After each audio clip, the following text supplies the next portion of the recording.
Perang tak hanya menyisakan kehancuran fisik.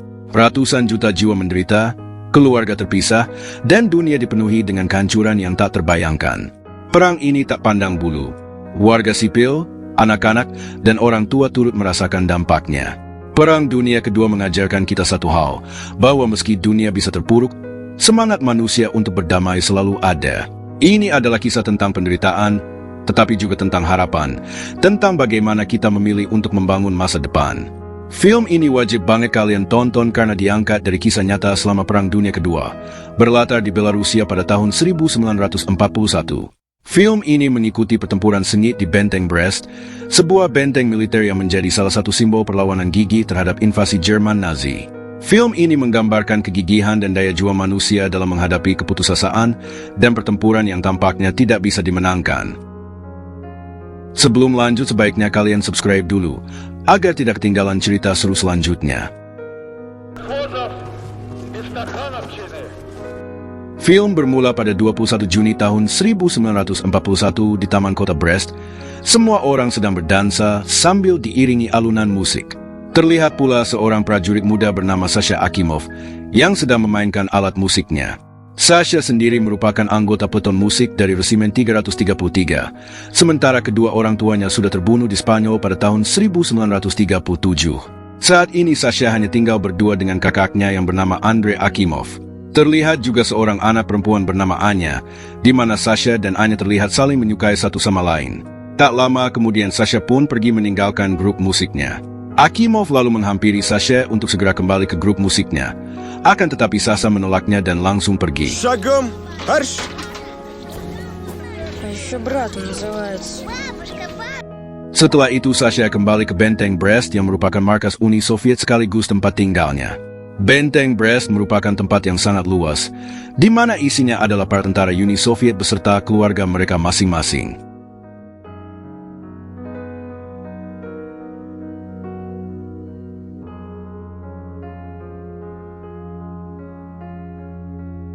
Sementara di stasiun kereta api di kota Brest, para warga terlihat sedang berdesakan menaiki kereta api, karena mereka mendapat kabar bahwa Nazi Jerman akan segera membombardir kota tersebut. Karena tempat pembelian tiket terlalu ramai, seorang komisaris bernama Fomin pergi menemui kepala stasiun untuk membeli tiket kereta menuju Doblablisk. Fomin berencana untuk membawa keluarganya ke kota Brest selama dirinya berdinas. Namun meskipun sudah dipaksa, kepala stasiun tetap tidak bisa memberikan tiket kepada Fomin. Karena tidak berhasil membeli tiket, Fomin pun berjalan kembali ke Benteng Brest tanpa membawa keluarganya. Di tengah perjalanan, Fomin diberi tumpangan oleh Nikolai, yang bertugas membawa kaset sebagai media hiburan para tentara di Benteng Brest. Кино везешь? Ага. Тугушев. Sesampainya ke Benteng, Fomin langsung bergabung bersama teman-temannya yang sedang bergembira. Sementara Nikolai pergi ke bar untuk menemui kekasihnya yang bernama Sonya.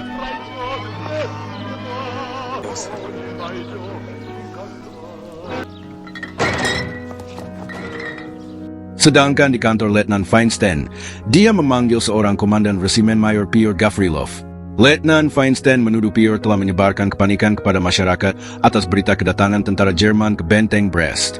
Feinstein tidak yakin bahwa Piotr yang menyebarkan berita itu, namun dengan sendirinya Mayor Piotr mengakuinya.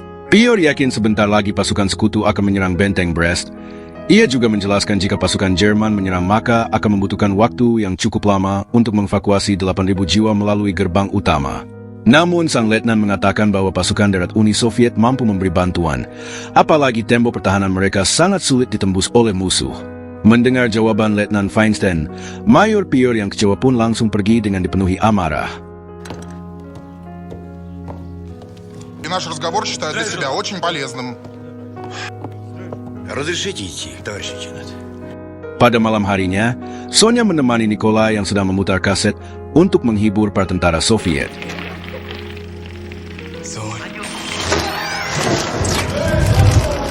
Sedangkan dari arah stasiun kereta api, ternyata mereka kedatangan tamu yang tak terduga. Dari dalam gerbong kereta api, keluarlah para tentara Nazi lengkap dengan senjatanya. Los, los, Bewegung, Männer! Diesen Tag nicht. Так в Бресте появились немецкие воды в крепости. Дело их рук. Sedangkan Pior yang berada di rumah merasakan firasat buruknya semakin kuat. Sementara Anya sedang bermain trompet ditemani Sasha. Sedangkan Letnan Andre, yaitu ayahnya Anya, merasa khawatir tentang gosip bahwa Jerman akan menyerang benteng Brest. Завтра, 8 августа. Сашка Акимов. Keesokan harinya, tepatnya tanggal 22 Juni 1941 pada jam 3.58 pagi, Sasha dan Anya sedang memancing di danau benteng Brest. Di saat Sasha hendak mengambil kail pancing yang nyangkut, tiba-tiba beberapa pesawat Nazi datang melintas.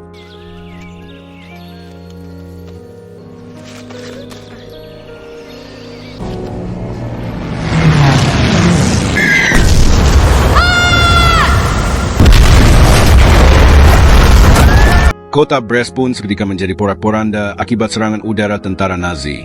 Semua orang juga berhamburan panik karena tidak sempat mencari tempat untuk berlindung. Di sisi lain, Nikolai mengira bahwa tentara Soviet pasti sedang berlatih. Namun ketika membuka pintu, ia dikagetkan dengan bom yang jatuh tepat di hadapannya. Sementara Andre, yang merupakan ayahnya Anya, memilih untuk menyembunyikan keluarganya di salah satu ruangan, sementara dirinya pergi untuk mencari keberadaan Anya.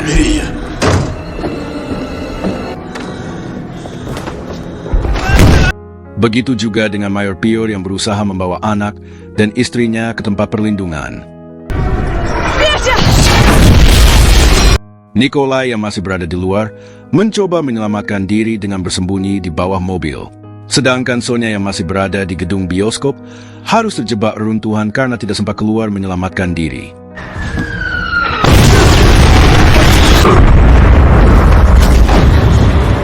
Di sisi lain, Sasha pergi menuju gerbang depan, sementara para warga berhamburan pergi meninggalkan benteng. Sesampainya di pusat kota, Sasha melihat untuk yang pertama kalinya bahwa perang ternyata lebih mengerikan dari yang pernah ia bayangkan sebelumnya. Я представлял себе войну. И страшно.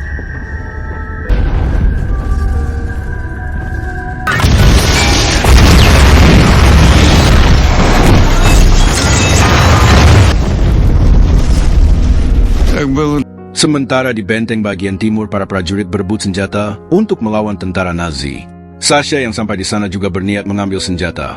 Namun ia ingat jika dirinya belum mendapatkan izin untuk menggunakan senjata. Akhirnya ia pun pergi ke ruang musik untuk mengambil trompet. Namun serangan Nazi terus-menerus menghujani benteng Brest, sehingga Sasha pun berlindung di bawah sebuah piano.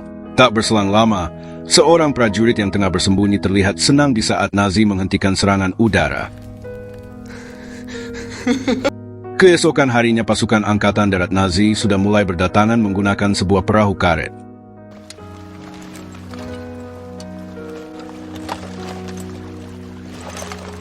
Keadaan kota Brest sudah sangat kacau. Banyak mayat bergelimpangan di mana-mana. Di sisi lain, pasukan Nazi sudah sampai ke area rumah sakit. Mereka langsung menangkap semua pasien, dokter, dan petugas kesehatan lainnya. Sementara di gerbang utara, para warga yang berhasil selamat berusaha berlari keluar dari benteng untuk menyelamatkan diri. Namun tanpa mereka ketahui, rupanya pasukan Nazi sudah bersiap di depan gerbang dengan senapan mesinnya.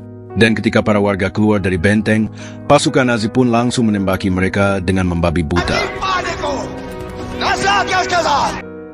Sedangkan di benteng timur, Komandan Pior langsung memimpin tentara Soviet di bagian timur. Ia memerintahkan semua prajurit untuk mengumpulkan semua senjata yang tersisa, lalu bersiap mengambil posisi masing-masing untuk melakukan serangan balik. Вернуться в казармы, разобрать оружие и занять. Sementara di bagian lain yang dipimpin oleh Komisaris Fomin, dia memerintahkan salah satu prajurit untuk menghubungi markas pusat dan meminta bantuan. Попытки выйти на связь не прекращать. Sementara Letnan Andre memimpin pos perbatasan paling depan, dia memerintahkan prajuritnya untuk mengumpulkan senjata. Kini pasukan Nazi Jerman berhasil masuk ke perbatasan depan.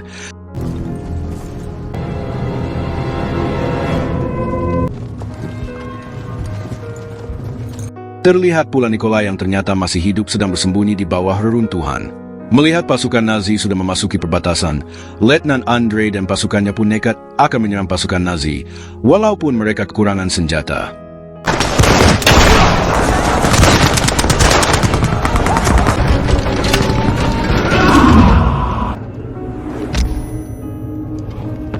Sementara Fomin dan pasukannya terus menembaki pasukan Nazi yang mencoba menyeberangi jembatan. Tak lupa Fomin juga menyempatkan diri untuk terus menghubungi markas pusat untuk meminta bala bantuan. Sedangkan Komandan Pior beserta prajuritnya juga sudah dalam pertempuran. Dalam pertempuran itu, seorang prajurit memaksa Letnan Van Steen untuk menarik mundur pasukannya, padahal keadaan mereka lebih baik dan terus menyerang pasukan Nazi. Sehingga Letnan Van Steen menaruh curiga terhadap prajurit tersebut, lalu meminta kartu identitasnya untuk memastikan bahwa dia benar-benar prajurit Soviet. Setelah kartu identitasnya diperiksa, tertulis bahwa dia adalah pasukan Soviet. Namun ketika sepatunya dicek ternyata dia adalah pasukan Nazi yang menyamar.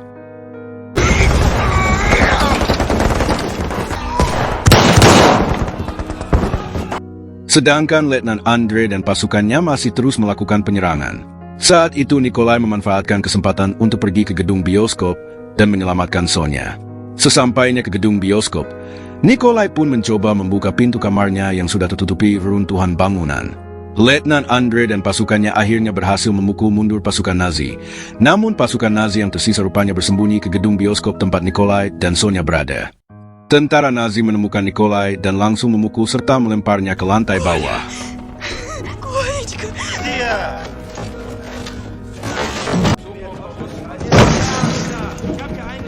Di sisi lain, pasukan Nazi terus mencoba menyeberangi jembatan, namun kali ini mereka membawa tawanan dari rumah sakit.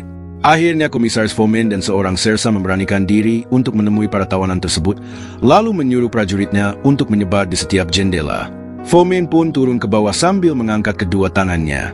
Fomin kini berada antara hidup dan mati, namun tak lama ia pun menyuruh semua tawanan untuk menunduk, dan pasukannya langsung menembaki tentara Nazi dari arah jendela.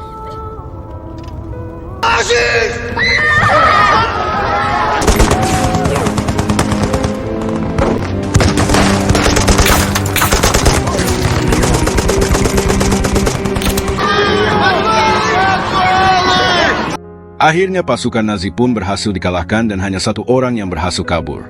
Para tawanan yang selamat kemudian dibawa ke dalam gedung Brest. Semua prajurit sangat kagum dengan aksi nekat yang dilakukan oleh Komisaris Fomin.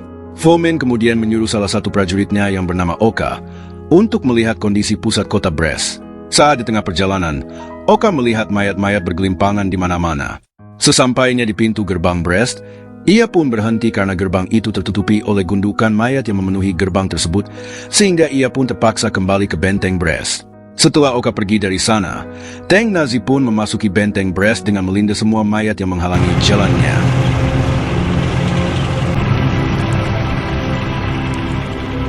Sementara Sasha kembali ke gedung tempat tinggal dia bersama kakaknya. Sasha memeriksa setiap sudut ruangan untuk mencari keberadaan kakaknya, namun tiba-tiba pasukan Nazi menembakinya dari arah luar. Beruntung seorang prajurit bernama Vanya berhasil menyelamatkannya. Dengan tubuh penuh luka, Vanya meminta Sasha untuk membawakan pistolnya dan menyuruh Sasha untuk berlari keluar gedung, dan kini hanya tersisa Vanya dan istrinya. Alhasil pasukan Nazi pun mulai memasuki gedung tersebut. Karena tak ingin dihabisi tentara Nazi, Vanya pun menembak istrinya dan kemudian menghabisi dirinya sendiri. Kembali lagi ke benteng timur, seorang prajurit melapor kepada Komandan Pior bahwa tentara Nazi mulai berdatangan. Komandan Pior pun memerintahkan pasukannya untuk mengambil granat. Setelah itu Komandan Pior dan pasukannya langsung ambil posisi menyerang dan melakukan serangan pertama menggunakan senjata anti-tank.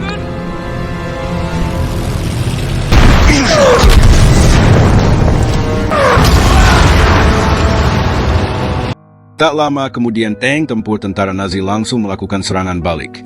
Alhasil salah satu prajurit pun sekarat dan senjata anti-tank mereka pun hancur. Sehingga terjadilah pertempuran jarak dekat.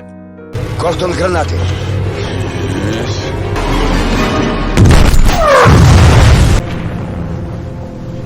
Ataku!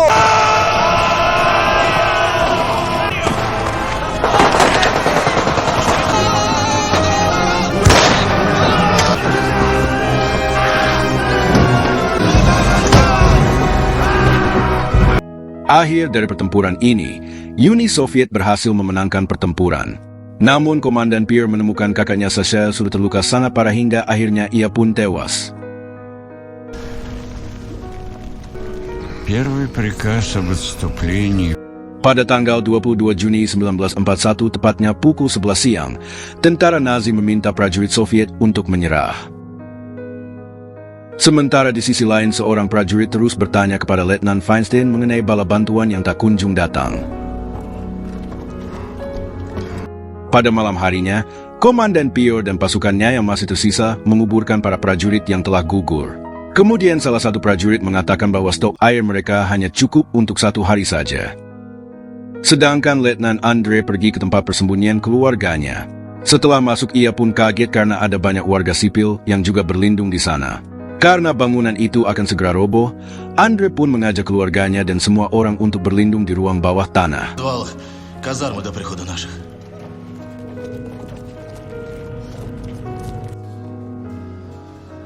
А они где? Она с тобой?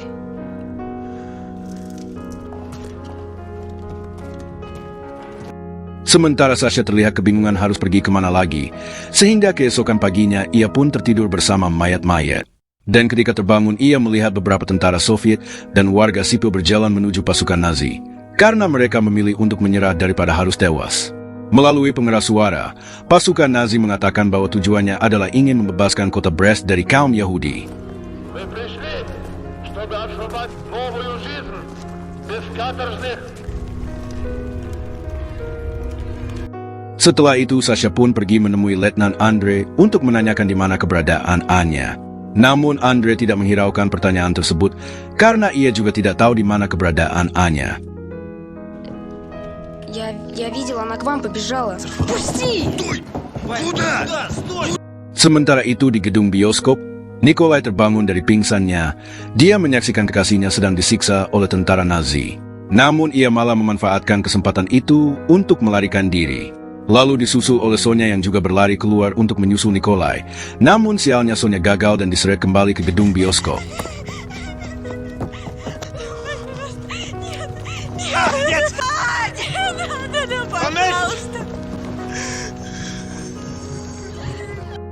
Sisi lain, Sasha sedang berusaha pergi menuju tempat Fomin. Sedangkan Fomin dan pasukannya berhasil menangkap 1 orang tentara Nazi. Dengan dibantu oleh seorang penerjemah, tentara Nazi itu mengatakan bahwa daerah ini akan segera ditaklukkan, namun Fomin tidak mempercayainya. Tak lama kemudian mereka melihat 1 pesawat Uni Soviet terbang melintasi benteng Brest. Fomin dan pasukannya sudah berharap bahwa bala bantuan akan segera tiba, namun tak disangka 2 pesawat Nazi menyerangnya dari arah belakang.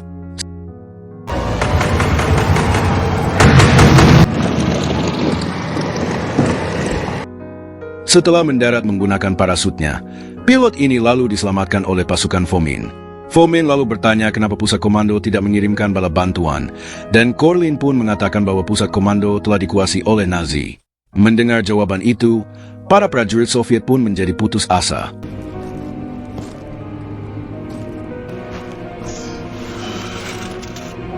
Sementara di sisi timur, Komandan Pierre memberikan semangat kepada prajuritnya untuk terus menyerang, meskipun dengan senjata yang kurang memadai. Pada tanggal 24 Juni di benteng utama, pasukan Letnan Andre dan warga sipil berlindung di dalam bunker dalam kondisi yang miris, karena mereka kehabisan stok air dan makanan. Sedangkan prajurit Komandan Pierre mencoba menggali tanah untuk mencari air. Beberapa saat kemudian galian mereka pun mengeluarkan air, namun karena sabotas tentara Nazi, akhirnya air tersebut bercampur bensin dan tidak layak untuk dikonsumsi. Бензин. Pada malam harinya, karena mereka sudah putus asa oleh pengepungan, Komisaris Fomin berencana untuk melarikan diri dari benteng. Ia kemudian meminta prajuritnya menulis surat untuk pimpinan yang tersisa.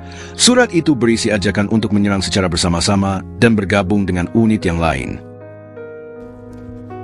Полковой комиссар Фомин. Силы воинских частей. Идти на прорыв. Dan keesokan paginya serangan pun dimulai. Dalam gentingnya perangan, Fomin menyuruh kedua prajuritnya untuk menyampaikan pesan kepada unit lain. Kemudian Sasha pun menawarkan diri untuk ikut dalam penyampaian pesan itu kepada unit lain. Akan tetapi Fomin melarangnya. Namun Sasha diam-diam pergi melalui pintu belakang. Tak lama kemudian pesawat Nazi pun berdatangan dan langsung membombardir benteng Brest.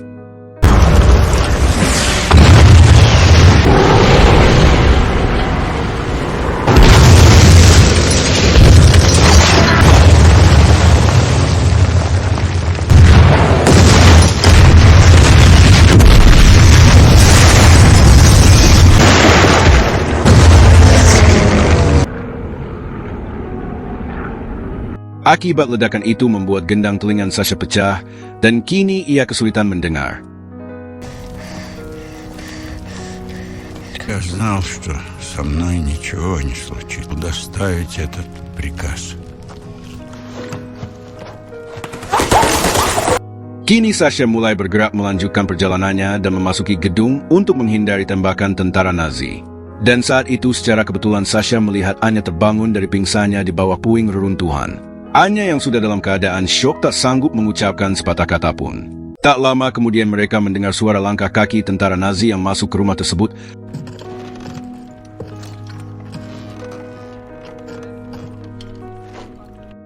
Sasha dan Anya berusaha bersembunyi, namun si prajurit itu dapat menemukannya. Tetapi Sasha langsung menembaknya tepat di kepalanya.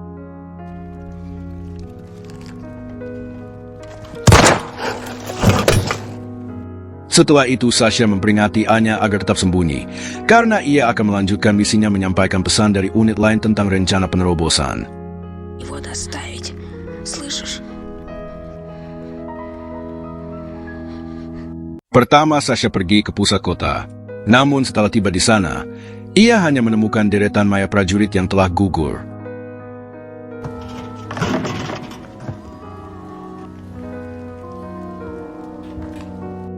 Lalu ia menyeberangi sungai untuk melanjutkan ke unit lain. Lagi-lagi ia hanya melewati mayat tentara Soviet yang terbunuh. Saat ia menemukan wadah, dengan inisiatif sendiri Sasha membawa air untuk dibawa pasukan yang akan ia temui nanti. Akhirnya Sasha tiba di unit yang dipimpin oleh Piotr.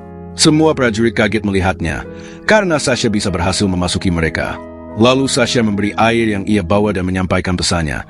Kemudian ia langsung jatuh pingsan.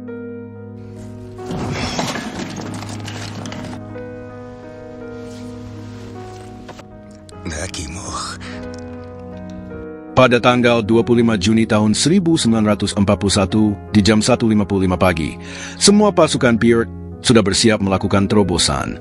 Antara hidup dan mati mereka nekat keluar dari benteng dan menunggu sinyal dari Komandan Piotr. Pada saat waktunya tiba, flare pun diluncurkan. Hal itu menunjukkan tanda penerobosan ke gerbang utama telah dimulai.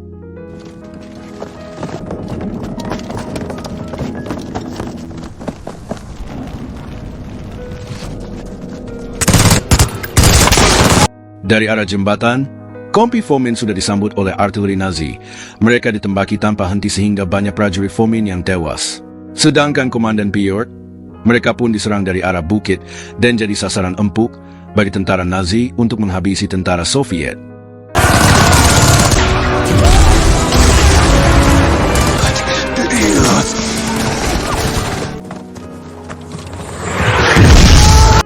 Lalu di kelompok Letnan Andre yang menerobos ke arah sungai.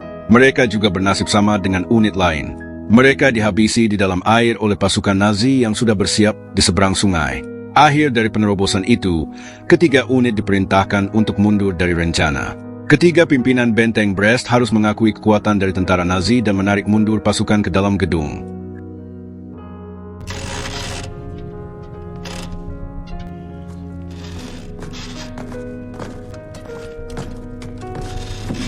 Keesokan harinya, pemandangan mengerikan pun terlihat.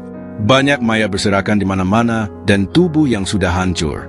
Saat Sasha sedang meminum air di sungai, ia kaget melihat sesosok mayat yang sudah terbujur kaku. Sedangkan Komandan Piotr sudah pesimis karena pasukannya sudah tidak mampu lagi untuk bertempur. Sedangkan di sisi lain Letnan Andre membawa pasukan ke dalam bunker.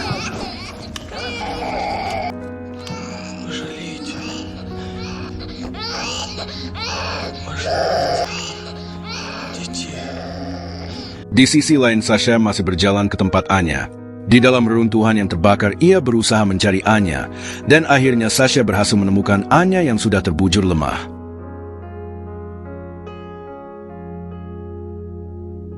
Lalu Letnan Andre membujuk sang istri untuk menyerah saja dan mengikuti perintahnya. Kemudian Letnan Andre mengikat kain putih ke sepotong kayu dan kain putih itu sebagai simbol menyerah kepada tentara Nazi. Lalu sang istri keluar dari bangunan sembari diikuti warga sipil.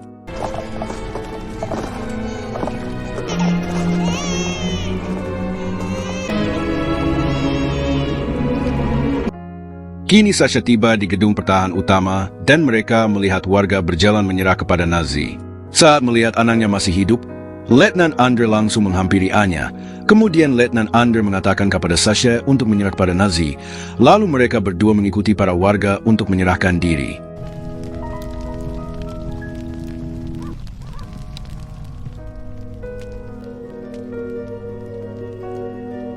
Pada tanggal 26 Juni pada jam 15.58, kawasan Brest tidak bisa dibayangkan lagi. Ini benar-benar di titik akhir. Lalu Nazi menjatuhkan 2 ton bom ke kota Brest dan pasukan Soviet masih tetap bersembunyi di dalam gedung. Setelah itu Nazi membakar gedung yang masih kokoh berdiri, membakar habis orang-orang yang memilih bersembunyi di dalamnya. Di sisi lain Nikolai yang berhari-hari bersembunyi di dalam lubang, kini berani keluar dari sana. Ia melangkah menuju gedung bioskop. Ia berharap kekasihnya Sonya masih hidup. Namun sesampainya di sana ia diajak berfoto tentara Nazi, kemudian ia diajak masuk gedung bioskop untuk mencabut lencana dari Uni Soviet. Saat itulah ia menemukan Sonya yang sudah terbujur kaku. Ordnung schaffen hier.